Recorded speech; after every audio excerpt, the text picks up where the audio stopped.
Queridos, eu quero te convidar a abrir a palavra de Deus na carta de Paulo aos Romanos, capítulo 13, a partir do verso 11 a 14. Romanos 13, do verso 11 a 14.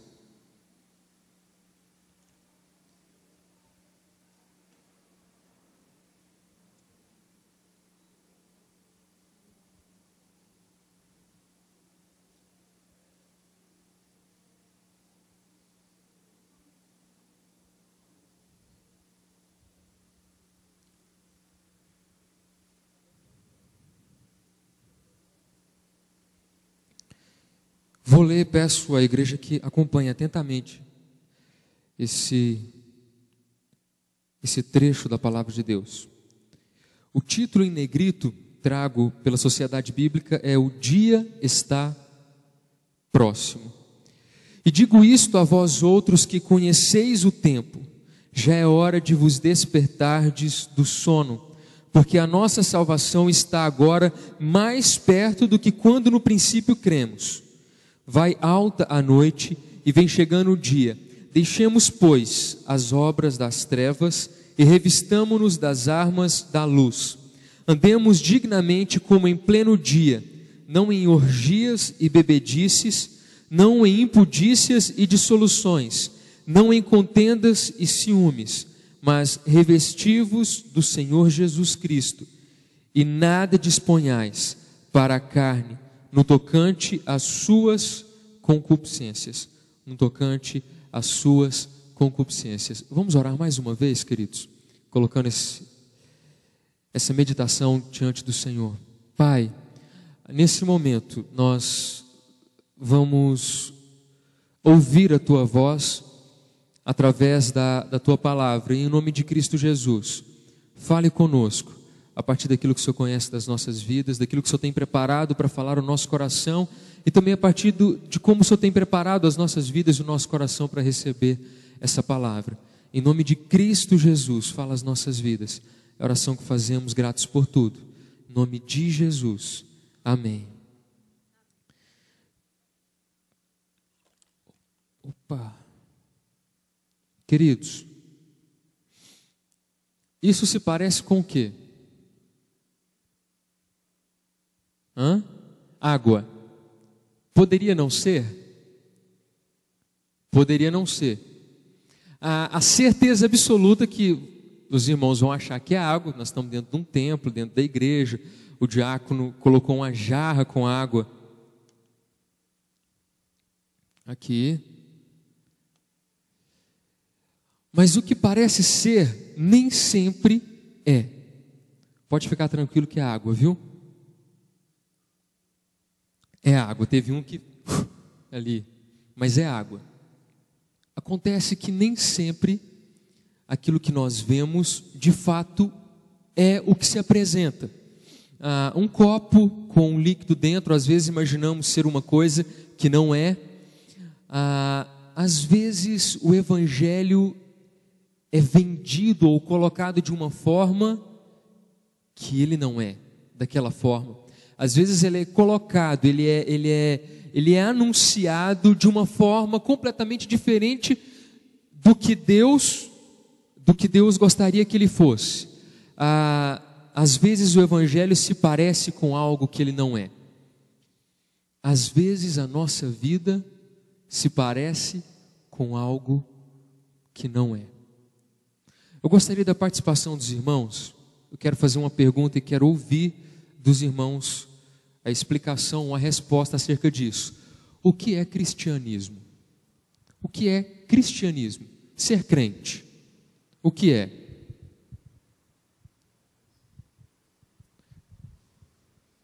Imitar a Cristo. Imitar a Cristo. os gestos de Cristo, as palavras de Cristo, a vida de Cristo. O que mais? Raul, você é bom nisso. É viver uma vida de serviço a Deus. É viver uma vida de serviço a Deus. Isso traz conosco a ideia de envolvimento com a causa de Deus. Ser crente é estar envolvido com a causa de Deus, estar envolvido na igreja, estar envolvido na obra que Ele nos confiou. Ser crente, cumprir o propósito pelo qual Deus nos chamou.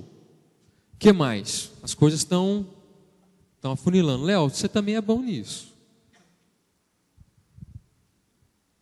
Vou te dar trabalho, viu, Carlos? Ser crente seria busca constante de purificação, de arrependimento, né? Um processo. Exatamente. Um processo ali de santidade, de santificação. Irmãos, nós temos bem definido na nossa mente, no nosso coração, o que é ser crente. Nós não temos dúvida alguma. E se alguém tem dúvida, tem uma expressão utilizada seguinte: todo mundo sabe como o pastor deve ser. Não sabe? O jeito que o pastor tem que ser, a forma como ele deve conduzir a vida dele, todo mundo sabe como ele deve ser. Isso me faz pensar que todo mundo sabe também como deve ser. Todo mundo sabe como deve ser. Se eu sei como ele deve ser, como tem que ser as palavras dele, a conduta, a vida financeira, a vida ética, a vida moral dele, se eu sei como ele deve ser, isso me induz a pensar de que eu também sei, para a minha vida, como ser crente, ou como conduzir a minha vida cristã, a fé cristã. Agora, eu quero fazer uma outra pergunta para a igreja, e se alguém quiser fazer alguma colocação, esteja à vontade. Como as pessoas que não conhecem, que não fazem parte do Evangelho, que não faz parte de uma igreja protestante, ou uma igreja cristã, é até complicado definir uma igreja, mas uma pessoa que não tem um contato íntimo com a Bíblia, com a palavra de Deus, vamos definir assim: como ela enxerga o Evangelho hoje, nos nossos dias? Através do rádio, da televisão, através das igrejas. Como será que essas pessoas têm enxergado o Evangelho? Alguém quer dar um palpite? Falar alguma coisa?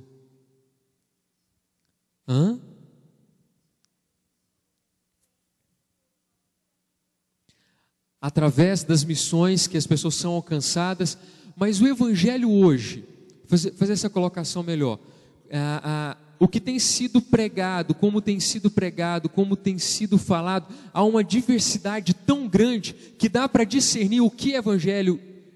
O ponto central, está fácil de discernir o que é Evangelho com as coisas que estão sendo anunciadas, faladas por toda parte. É fácil discernir? Não, esse aqui é o ponto central de tudo. Está sendo fácil discernir isso? É meio complicado, não é? Um fala uma coisa, outro fala uma coisa completamente diferente. E o pior de tudo, eu não sei se os irmãos, se as irmãs vão concordar comigo. Pregar o Evangelho hoje não é difícil. O Evangelho está sendo comunicado na internet agora. Na internet, quem acessar o site da igreja, ele vai ver esse culto ao vivo, ele pode cantar na casa dele os louvores, ele pode participar das orações e da ministração da palavra. Como a nossa igreja está fazendo, muitas outras, centenas, milhares de outras igrejas também transmitem o culto. Presbiteriana, assembleia, metodista e por assim diante. A televisão tem vastos canais e programas de televisão que anunciam a palavra de Deus, o Evangelho. Várias. O difícil hoje, a complicação hoje, não é de fazer o Evangelho chegar no ouvido das pessoas. Essa não é a grande dificuldade. A dificuldade que está se encontrando, e que estava compartilhando agora há pouco com o Fabrício, a dificuldade é das pessoas enxergarem no dia a dia à sua volta o que eles estão ouvindo todos os dias através do rádio e da televisão. O complicado do vizinho é que ele está ouvindo todo dia as músicas, as pregações, não é nem porque ele quer, é porque não passa nada no sábado de manhã, além de pastor pregando, ele está querendo ver alguma coisa, é o único tempo que ele tem para descansar, ele liga a televisão, tem vários pastores falando, ele ouve, ele vê o pastor pregando, mas quando ele sai da casa dele, ele encontra dificuldade de enxergar o que aquele pastor falou na vida de quem ele sabe que é crente às vezes. O cristianismo ele se tornou muito superficial na vida da igreja de uma forma geral. Não pense que eu estou falando, alguém falou da minha vida para o Alisson e tal, que eu sou superficial, nem conheço a igreja direito, estou falando do texto que nós estamos lendo. A questão é que nos nossos dias, e não só nos nossos dias, mas no tempo de Jesus, ele encontrou uma superficialidade espiritual, de religiosidade superficial. Lembra do texto de Marta e Maria? Marta e Maria foram receber Jesus. O que Marta fez? Correu para a cozinha, arrumar a casa. Ela estava interessada em receber Jesus bem. Marta queria tratar Jesus da melhor forma possível. Ela queria preparar aquele banquete, a lasanha, deixar a cozinha perfumada, o banheiro perfumado. Queria receber bem Jesus. Ela estava interessada em servir Jesus. Só que Maria estava interessada no que Jesus estava interessado para ela. Era diferente. Marta não tinha o foco.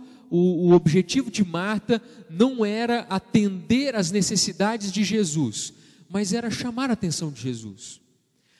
Nos nossos dias, existem muitas pessoas preocupadas em de certa forma, fazer a obra de Deus, ou fazer o nome de Deus conhecido, fazer inúmeras coisas dentro e fora da igreja, mas sem estar preocupado se isso está atendendo ao que Jesus, ao que Deus quer que ele faça ou não.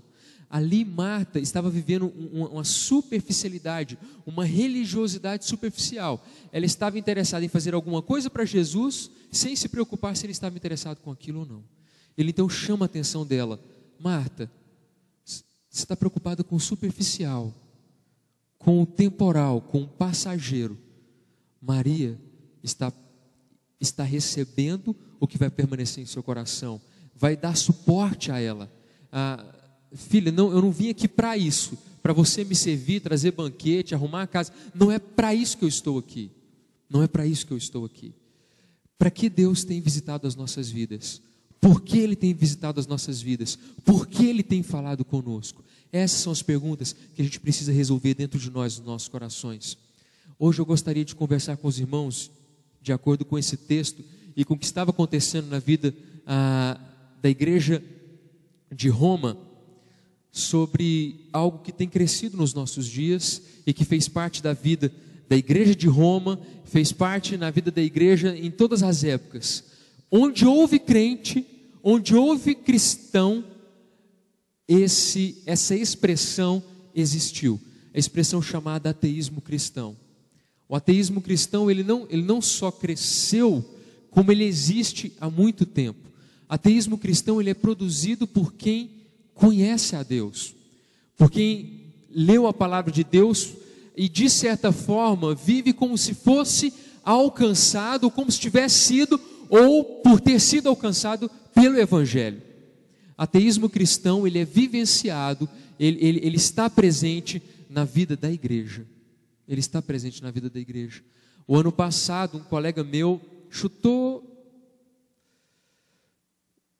tudo. Ele falou: não quero saber mais de igreja, estou cansado da instituição igreja, eu vou sair, não quero saber mais disso, não quero vínculo com a igreja mais. Eu disse: mas rapaz, você não pode fazer um negócio desse, calma, tenha calma. Não, Alisson, não aguento mais. Escrevi uma carta para o conselho, e no mesmo mês a Veja lançou uma revista, e o tema era: cresce o número de evangélicos que não frequentam a igreja. Desigrejados, que não frequentam, que não querem saber de igreja de jeito nenhum. Sobe o número de pessoas que estão desiludidas com a igreja, que deixaram de frequentar a igreja. E esse meu amigo passou a viver fora da igreja um ateísmo cristão profundo. Ele se dizia crente, fala que é crente, que conhece a Cristo, que vive para Cristo, contudo, ele vive e as pessoas que estão à sua volta não conhecem a Cristo. O ateísmo cristão consiste em você passar por um lugar e as pessoas não saber que você é o que você diz ser. Isso é ateísmo cristão. Você diz que crê em Deus, mas vive como se não acreditasse em Deus. É como se a gente cantasse e não vivesse o que cantasse. A gente lesse e não vivesse de acordo com aquilo que lê. É uma contradição completa. Eu falo que sou, mas não sou. Falo que tenho fé, mas não tenho fé. Eu oro, mas não acredito no poder da oração. Nesse sentido, o ateísmo cristão, ele está presente na vida da igreja. Ele pode não estar, às vezes, numa totalidade na nossa vida, mas em determinadas áreas da nossa vida ele pode estar presente, ele é perigoso. A igreja de Romanos, ela tinha uma dificuldade, e algo interessante, que está presente na vida de muitas igrejas. A igreja de Romanos, ela era dividida, havia um racha na igreja de Roma, entre judeus e romanos. Os judeus não se davam com os romanos não se davam com os judeus, eles não se aceitavam e eles viviam dizendo que eram crentes, eles viviam dizendo que eram salvos, eles viviam dizendo que acreditavam em Jesus, que tinham entregado a sua vida a Jesus, mas eles não viviam de acordo com o que Jesus tinha ensinado, do amor ao próximo, acerca das leis do amor. Eles não vivenciavam a palavra de Deus, eles não viviam de acordo com aquilo que Jesus ensinava, mas eles viviam aquilo que eles desejavam, aquilo que eles queriam, como eles queriam. Havia uma dificuldade muito grande de relacionamento ali naquela igreja. Eles não se davam, eles não se misturavam de jeito algum. Então Paulo começa a chamar a atenção deles aqui nesse texto, dizendo para eles: olha, vocês estão vivendo uma vida dupla face, dentro da igreja uma coisa, e até dentro da igreja virando a cara um para o outro. Isso está complicado, isso não pode continuar, isso é inaceitável diante de Deus. E isso está levando vocês a cometerem outros crimes, outros pecados, que vocês precisam prestar atenção para onde a vida de vocês está indo, qual o rumo da vida, o rumo que a vida de vocês está levando. Há uma necessidade de vocês sentarem e analisarem aonde vocês estão, aonde a vida que vocês estão levando tem levado vocês, para onde vocês têm ido. Parece que vocês estão no caminho, mas estar à beira do caminho não é estar no caminho.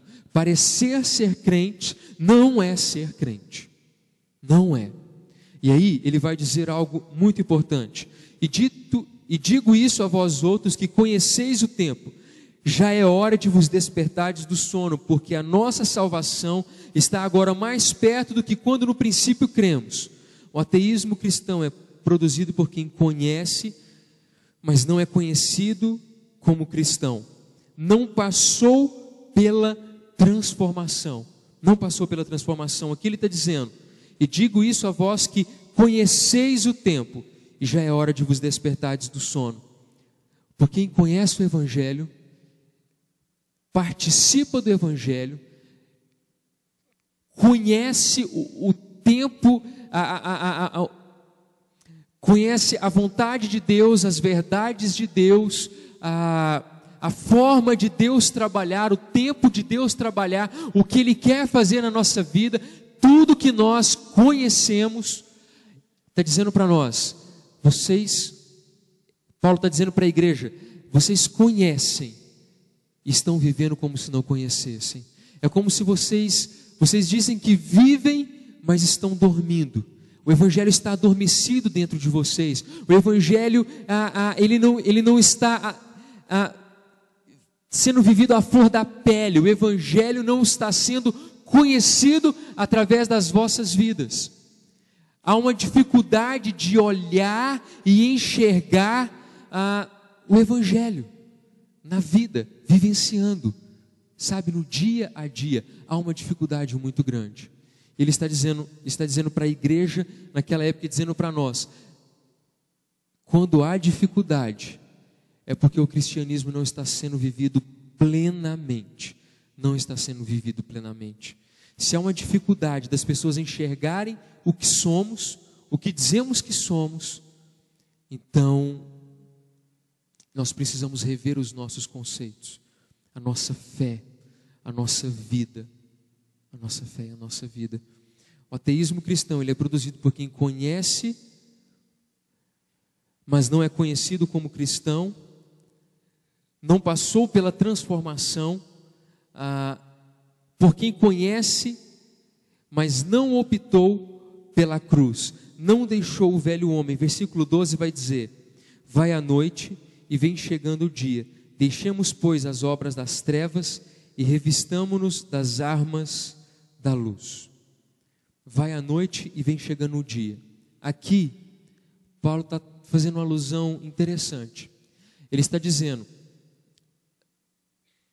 vocês têm vivido como as pessoas, as escolhas de vocês, a vida que vocês têm vivido, tem sido levada da seguinte forma: as coisas erradas, elas são feitas quando?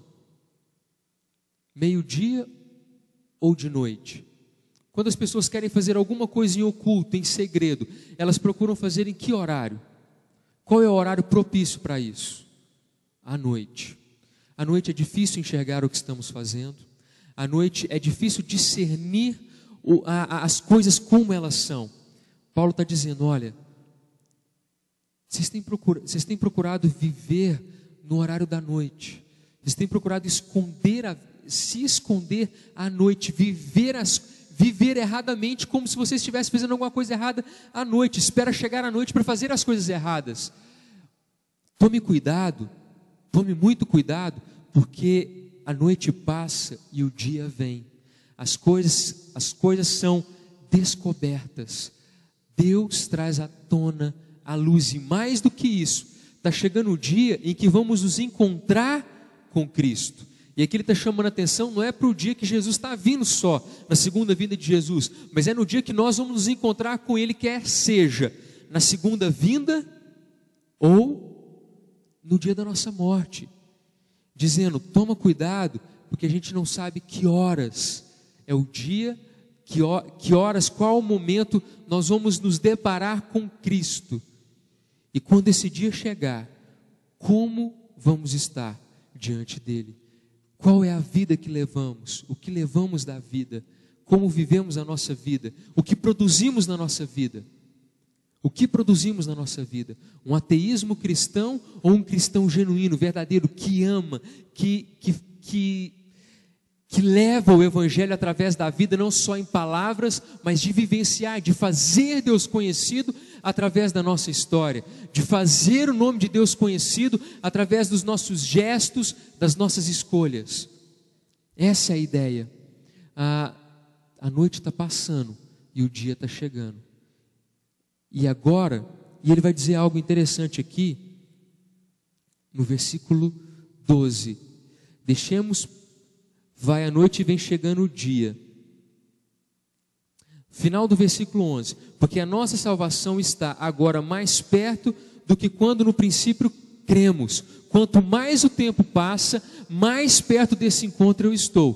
Por isso, quanto mais tempo passa, eu preciso analisar melhor a minha vida. Eu preciso analisar melhor os meus dias, a minha história, o que eu vou deixar, o legado que eu vou deixar para os meus filhos, como eles vão se lembrar de mim, como os meus netos vão se lembrar de mim, como a igreja vai se lembrar de mim, como eu tenho marcado a vida da minha igreja, como eu tenho marcado a vida da minha família, como eu tenho marcado o nome de Cristo por onde eu tenho passado. Essa é a ideia. Quanto mais o tempo passa, mais eu tenho que pensar nessas questões, de como eu tenho registrado a minha história, marcado o meu nome na história. Essa é a ideia.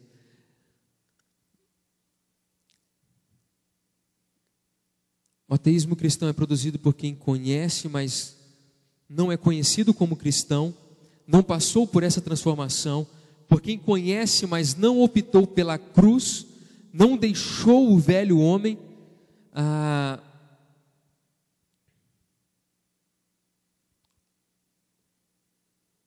deixemos, pois, as obras das trevas e revistamo-nos das armas da luz. Esse versículo está ligado ao versículo que fala sobre a cruz que Cristo deixou para que carregássemos. Ele diz o seguinte: aquele que quer vir após mim, aquele que tomar essa decisão, negue a si mesmo, tome a sua cruz e siga-me. Fazer duas coisas antes de seguir Jesus: negar as nossas vontades, tomar a cruz e seguir o Evangelho. Seguir o Evangelho. O cristianismo, esse ateísmo cristão, ele é produzido por quem conhece a Deus, mas não optou em negar a si mesmo e carregar a cruz de Cristo. E carregar a cruz de Cristo.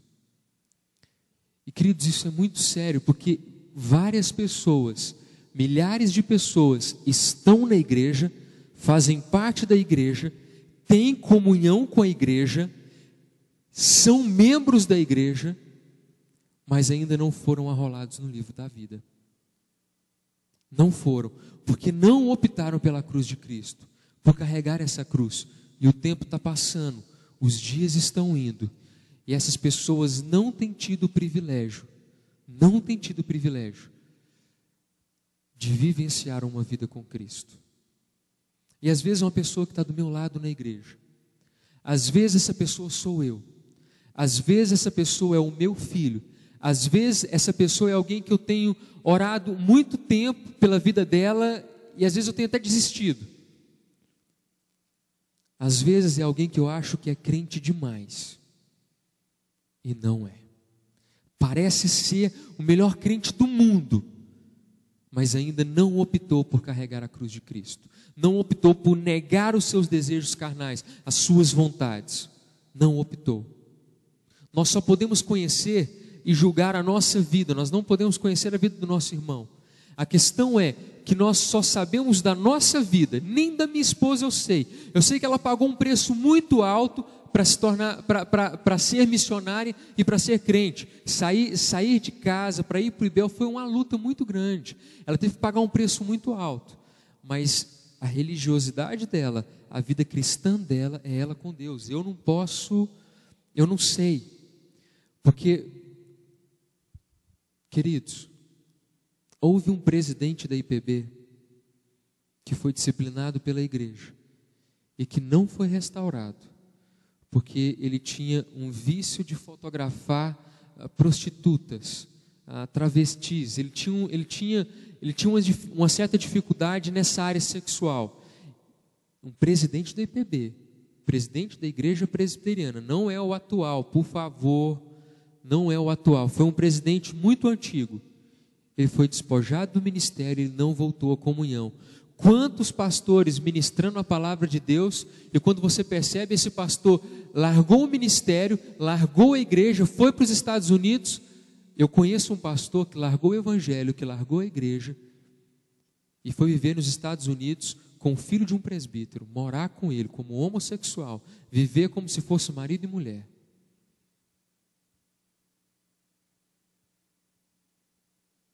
E muitas outras coisas.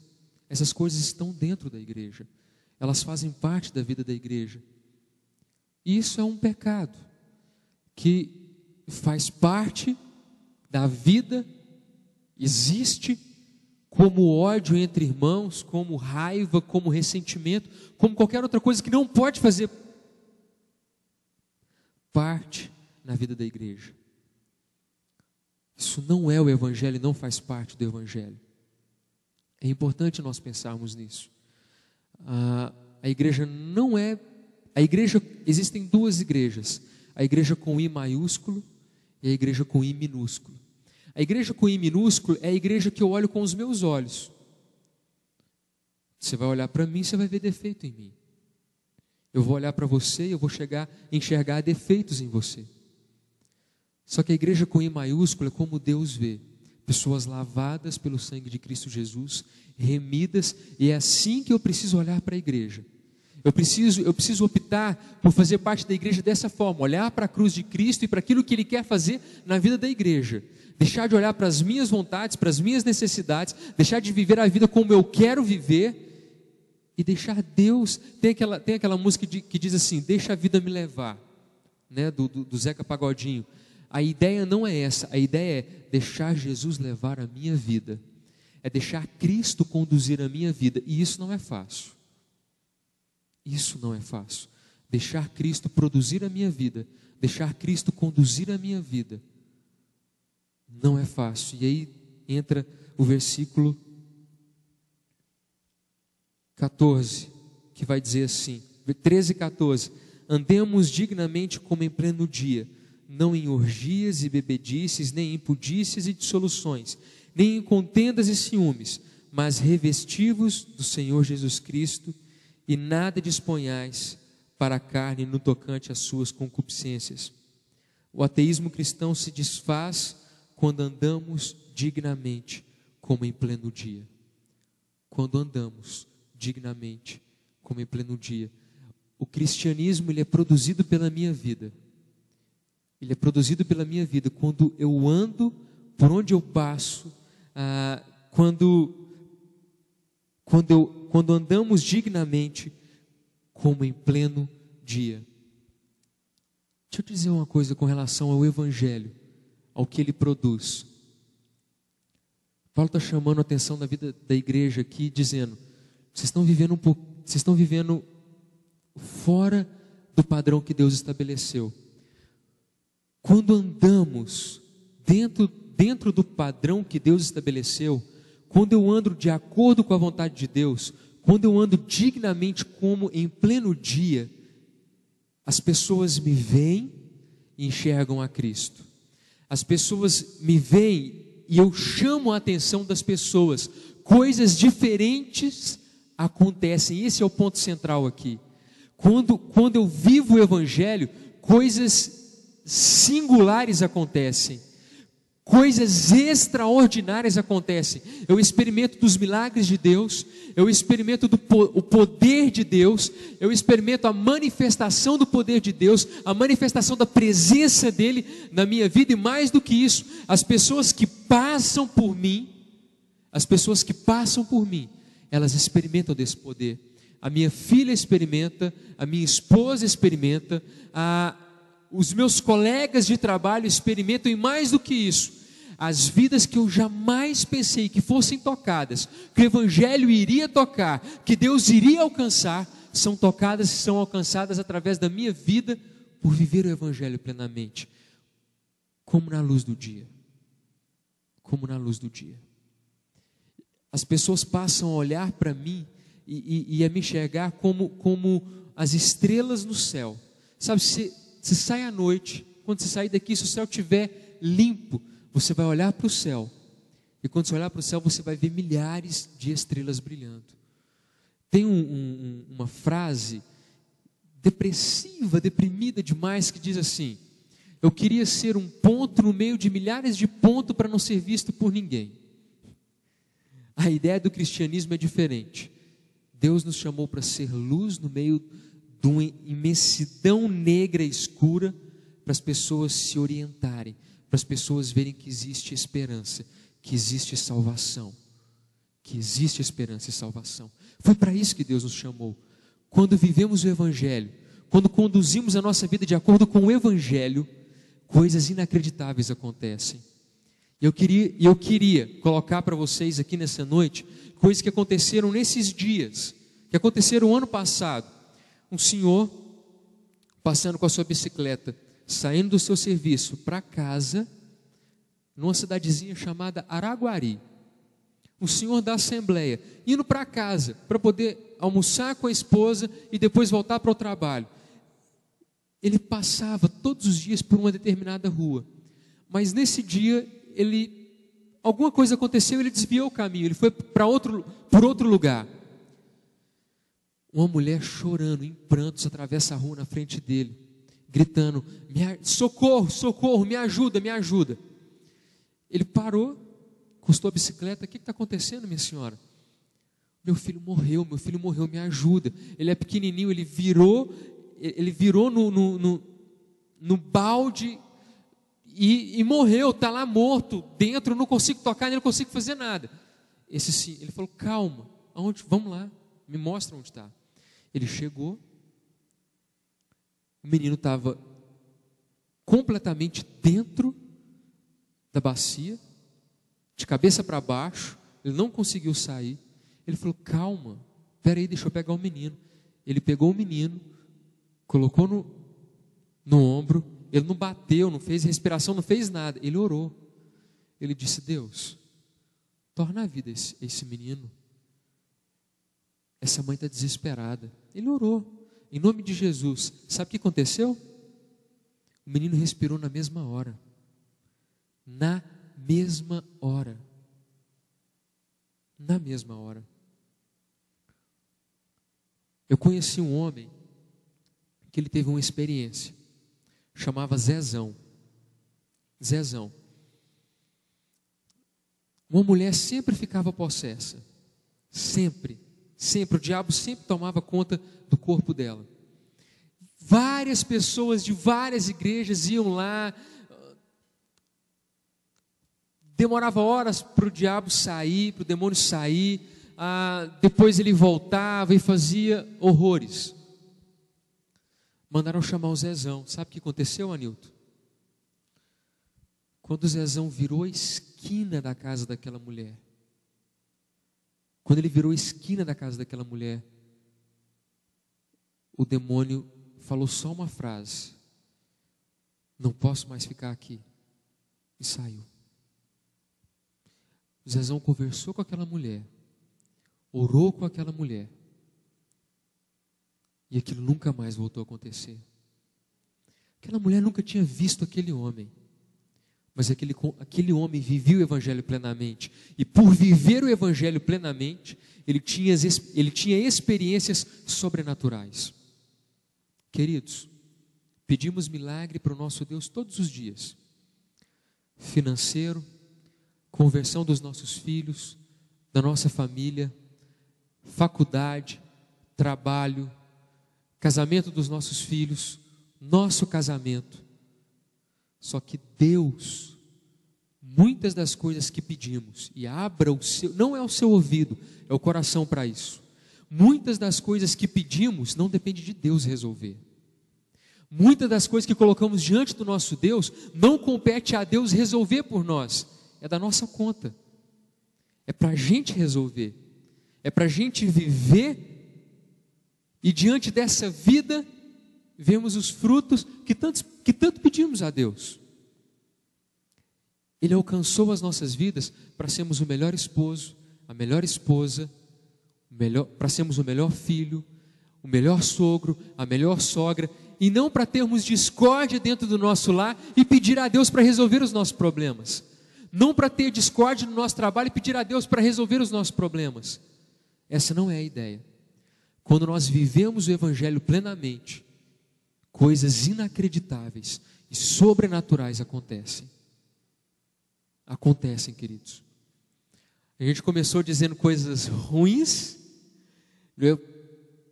Ateísmo cristão que é produzido por quem diz que é crente, isso acontece, a gente sabe disso.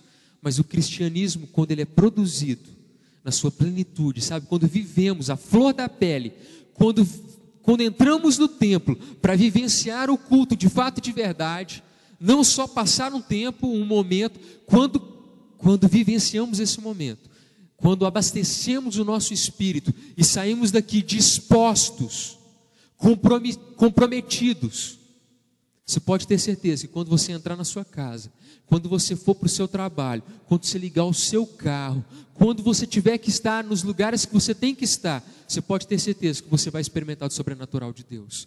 Se você tiver disposição, se você tiver compromisso, andar em dignidade, você pode ter certeza absoluta que Deus vai te honrar e que Ele vai te levantar quando você estiver ali prestes a cair. Se o mar não se abrir, Ele vai te fazer andar por sobre as águas. Você pode ter certeza disso. Quando vivemos o Evangelho, Deus faz a partir de nós coisas sobrenaturais. Amém? Queridos, eu sempre encerro, né? Alguém quer fazer alguma colocação? Quer perguntar alguma coisa? Esse assunto é um pouco complicado, eu estou tentando ser o mais sutil possível. Os irmãos querem fazer alguma colocação, alguma pergunta? Contar uma experiência particular minha para encerrar, falando sobre isso. Parecer ser e não ser. Eu tinha 15 anos de idade. Eu comecei a ministrar louvor na igreja, cantar na igreja com 8 anos. Eu cantava, ministrava, não pregava não. Não sabia nem como é que alguém conseguia fazer um negócio desse. Mas eu cantava, tocava e tal. Com 8 anos. Quando eu tinha 15 anos, eu furei minha orelha escondida do meu pai e fiquei com essa orelha furada durante 3 meses sem ele saber. Dentro de casa e dentro da igreja eu era uma coisa, fora de casa eu era outra. Era eu descer as escadas de casa, colocava o brinco. Não que tenha problema, Fabrício. Colocava escondido. E um rapaz até me perguntou qual que é o problema de brinco e... Vou fazer um parêntese aqui. Qual que é o problema de brinco e tatuagem? Eu disse, cara, ao meu ver, o problema principal está na obediência e desobediência. Seu pastor, conhecendo a igreja, disse para você, não faz tatuagem, não põe um brinco, então você não põe que você está desobedecendo. Seu pai e sua mãe falou, não põe, então, cara, não põe que você está desobedecendo. Biblicamente, a minha resposta é essa. Ponto. Fecha parênteses. Meu pai tinha dito para mim, meu pai não aceitava nunca um negócio desse. Nunca! Mas jamais. A igreja que eu estava, pelo amor de qualquer coisa, se me viste brinco, estava morto. Meu pai disse para mim, no dia que ele descobriu, ele disse para mim, estou atropelando as coisas, né? Mas ele disse para mim o seguinte, você tem noção do que eu ia fazer com você na rua, se eu te viste brinco? Você tem noção? E sabe aonde meu pai descobriu que eu estava usando brinco? Na reunião do presbitério. A pauta, uma das pautas, um pastor levanta. O cara não tinha nada para fazer, né? O cara não tinha nada para fazer. O cara virou para o meu pai e falou, a próxima pauta aqui da reunião é seu filho. O que é que tem? Seu filho está usando brinco e tal, se agora está liberal assim e tal, o que você está pregando na sua igreja? Rapaz, meu pai quis morrer naquele dia. A vida do meu pai acabou ali. Meu pai chegou em casa e falou para minha mãe, meu amigo estava, o Léo estava em casa, um irmão para mim, estava em casa, usava 2 de cada lado, o Léo. Meu pai virou e falou assim, Léo, o Alisson não vai na festa hoje da escola. Tinha uma festa na escola, o Alisson não vai, pode ir. O que foi, pai? Entra dentro do quarto. Entrei. Delminda, olha a orelha do Alisson para ver se está furada. Eu, você está doido, a orelha furada? Tá não. Eu estava com a orelha furada. Não tinha como esconder mais. Ele falando para ver, eu falando que não tinha. Minha mãe olhou a de cá. Não está não. Olhou a outra. Ela não teve voz para falar com ele. Com muito custo ela falou, tá. Meu pai sentou comigo e conversou horas. Aquele foi o pior dia da minha vida. Meu pai olhou para mim com um olhar que eu nunca tinha visto ele me olhar, de decepção. Ele viu, ele enxergou quem eu era. Eu escondi muito tempo dele várias coisas. Isso era só a ponta do iceberg. Eu estava cantando na igreja e isso era só a ponta, a pontinha. Era uma das mentiras que eu vivia. Mas quando isso veio à tona, olhar nos olhos dele e enxergar o que eu era, nos olhos dele, foi o pior dia da minha vida. E sabe o que aconteceu na mesma semana? Na mesma semana, 2 dias depois, um colega meu subiu nas escadas de casa para fazer um trabalho de escola. Ele bate nas minhas costas. goste mais de você, todo mundo da sala gosta. Eu, por quê? Porque você é igual a gente. Você não é aqueles crentes diferentes, que não pode nada, que isso. A gente fala para você cantar isso, você canta. A gente fala para você fazer isso, você está com a gente. Você é igual a gente. Que cristianismo medíocre.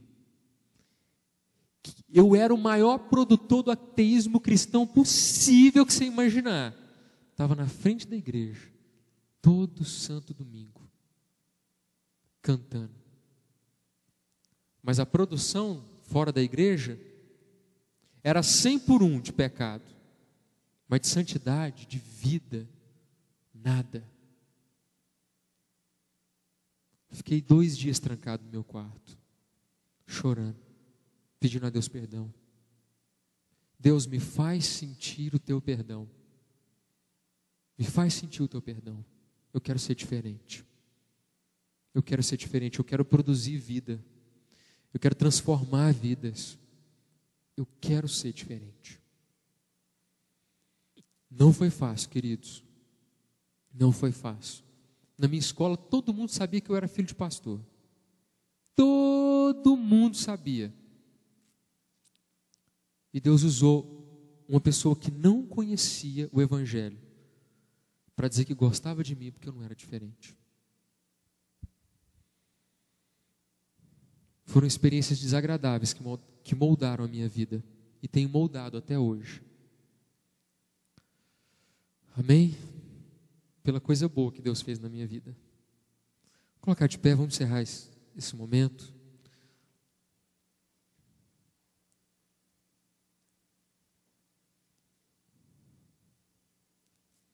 Culto pode ser o que nós passamos aqui, ou pode ser a nossa vida. Essa é uma escolha nossa, é uma escolha sua e minha. Eu posso decidir cultuar a Deus só aqui, ou fazer da minha vida um culto. Vamos juntos fazer da nossa vida um culto.